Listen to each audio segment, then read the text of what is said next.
What's up everyone, Zebin here and welcome back to part 2 of my OpenGL real-time ocean material tutorial series. Man, that's a tongue twister, but right off the bat I just want to say thank you to all my subscribers and my new subscribers. You guys seem to have liked that last video, so I'm definitely going to be bringing you lots more. I plan on going over all kinds of subjects from real-time rendering techniques to EV to automated motorcycle rigs and automated facial mocap systems. I got a bunch of weird stuff that you're not going to find anywhere else, so stay tuned. In this tutorial, I'm going to be going over the elusive subsurface scattering. Now, OpenGL can't do subsurface scattering for real, so I came up with a solution to fake it. Other people have figured out similar things, but I think this is a pretty unique solution to it, especially for oceans. Now, in the last tutorial, we built the first part of the node setup, so if you haven't watched that, I'll link that in the description, also with the ocean looping tutorial, and I'll also link my blend file in the description as well in case you just wanted to download that and save time. So with that said, let's jump right into it. Okay, so go ahead and open up your blend, and the first thing that we're going to work on is turning off all the lamps. We don't want them to mess with our subsurface scattering material when we're making it, so just go ahead and turn them all off. And don't forget to turn off environment lighting too. Press Alt Z to go into textured mode. And center your cursor and add a spot lamp. Go ahead and move it up. And we'll go into the lamp settings and adjust a few things. Put the energy on 10, the distance around 80, no shadow, make sure it's square, and blend set to 1. And the last thing, we'll put that around 80. Alright, the next thing we want to do is select our ocean, go into the node editor, and create a new material.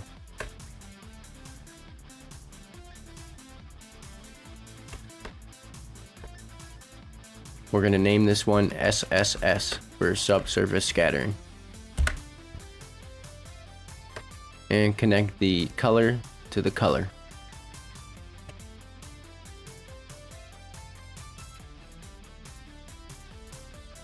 Go ahead and move your lamp up just a tad. Select the ocean, select your material, and in the material panel, put it to a nice green blue color, like Sea of Thieves. That was my inspiration for this. And turn the specular off. And for diffuse, put it on Fresnel. That's pretty much what makes this material. It's not actually Fresnel though. It's kind of like a shadeless material. Alright, so go into your node editor and select that other group, put it on the bottom here, keep it organized for later, and add in a lamp data node. Add in a color mix node too. Set the type to lighten and put the distance output into the factor. And what this is going to do is tell the material where to be brighter or not, depending on how close the mesh is to the lamp. So the higher crest of the waves will be brighter, just like in real life. But this is all fake for the most part. Alright, next we want to duplicate and set this second one to screen. And what that does is it kind of blends the two in a different method, almost overlays them. It's really not important though for what we're using it for.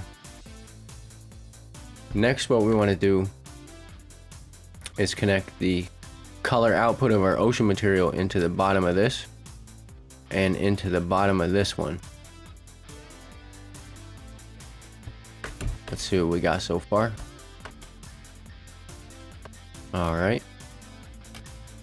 And then you want to add in the RGB curves onto this top one right here. And this is what's going to control the light source in the subsurface scattering. This bottom little slider right here will adjust like the largeness of the edges, and this top one is sort of like increases or decreases the hotspots in the middles. We'll just put this about right here for now and add in a little curve just like that. Now what we want to do is add all these into a group, keep it organized. Press B and select those and press Ctrl G. Grab this little thing right here, press N. As you can see, there's two outputs, we only need one, so select the second one and delete it, and then take the output and drag it back in here. And this output, we could delete that and just put this right there.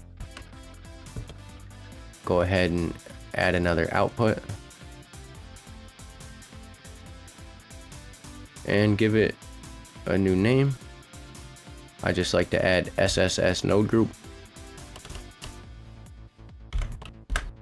and give it a color that reflects what it is. Makes it easier to distinguish. Alright. This is what we have so far. The next part is going to be turning back on all the lights. Now the thing about these lamps is the more you add in, they'll all affect the subsurface scattering node. And that's because I don't think the lamp data is all the way correct in how it works. But since we're here, select the spot lamp in the lamp data. Okay. Go ahead and turn on all our lights. And don't forget your environment lighting. Turn that down a little bit, 0.3. And we'll turn our sun down a little bit as well. That's fine. Now the next part is positioning this lamp to get the right effect. Sometimes you can use more than one, but for like small scene shots, to make it easy, you can just move the lamp next to just the area that the camera's focusing on. So just like on the crest right here. See how we got that nice effect? But the background's dark, so we could just press Alt D on this lamp and make an instance of it and move it to this back end crest right here. Move it up. Move this one up too. Gives it that nice effect. And you can adjust these lamps too to make it fit better. So we'll go ahead and turn this up to 120 on the spot shape. And we're going to increase the brightness to 12. Select both lamps and move them up. Get more coverage that way. Maybe move this one to the right a little bit. Move this one to the left. Yeah, we're starting to get a good look.